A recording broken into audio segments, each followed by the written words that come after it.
Universal came out with a kind of like a in-depth look about Stardust Racers. And this is the roller coaster that's inside Celestial Park. Yeah, they didn't. So they had a Ride Guy. So Ride Guys is their little video segments they do on different things. It's for YouTube. Mm-hmm. They did a thing on here where I think it's going to be a two-parter. So they had a first part where they kind of get on the ground looks at it and they talk to, I can't remember the guy's name, but he's one of the head designers of it. Mm-hmm. And then they also had a podcast episode about it. They didn't release a ton of information that we didn't already know. The ride is going to be like a minute and a half long. It is just short of a mile of actual track. It seems short still. Does it seem short to you? A minute and a half? I feel like that's a good amount of time for a roller coaster. I mean, it's longer than Tron. They said it'd be like a minute to 2 minutes of ride time. The track length is 133 feet along 5,000 feet. Oh, sorry. The height of it is 133 feet, and then it has 5,000 feet of track. So it is it's a big coaster. It's actually a racing one. So say like, one side will pull up to the other one. You've got the celestial spin. In terms of details, they said there would be in the queue, there would be the way they kind of put it was like social media-esque places to take your pictures. The whole idea of this is it's an old meteor shower or like a meteor impact site. So there's like a lot of meteor impacts. Oh. So the big thing about this is it goes into the story of Celestial Park, which is, well, actually the whole theme park. So the Kronos, where you enter the park, is old tech that the Celestials, which are the people that run Epic Universe, they didn't build it, but they came across it. They figured out how to harness the energy. And one of the aspects of it is the Stardust Racers, you're riding comets. So they use the power of the Kronos to do this. So at night, the track is not illuminated. The only thing that's illuminated is the ride train. So it's going to look like at night, comets shooting around. That'll be cool. Which I imagine will make the ride more intense because you're not going to be able to see the track in front of you. That'll be very like Space Mountain, like you can't see in front of you. And then they did say there would be elements in the park that as the train, the coaster goes by, that a lighting package with like, so I'm imagining like the comet goes by a part, like this lighting stuff will show up around it.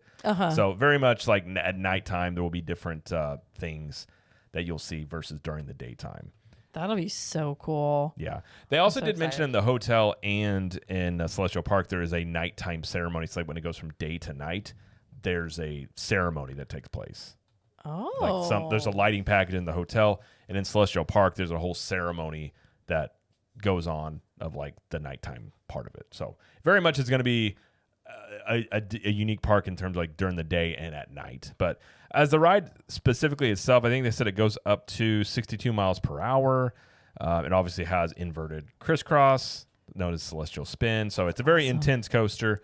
They didn't have a ton of, like, on these episodes that go on the podcast, they talk some detail, but even the people on there, they're being very tight-lipped. They don't want to give too much away. I think they're just trying to, create anticipation more or less than anything. But if you like intense roller coasters, I would imagine this is one that you will thoroughly enjoy.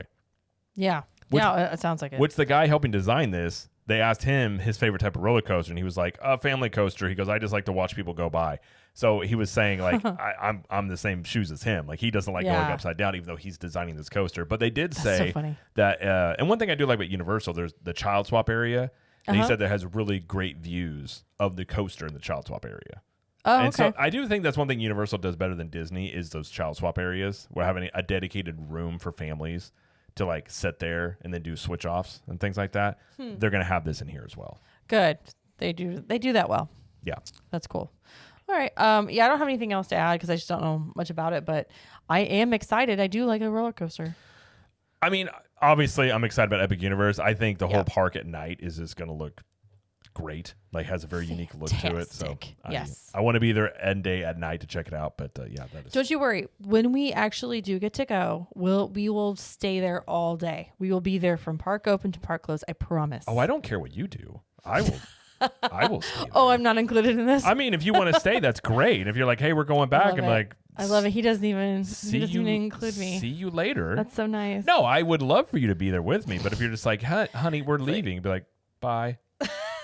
I have my agenda and it doesn't include you. Sorry, wife. I mean, I would love to include you, but if you're not going to be part of it, I will carry on. I literally okay. You know what? I'm so glad you're excited. I really am. So it'll be great when it opens.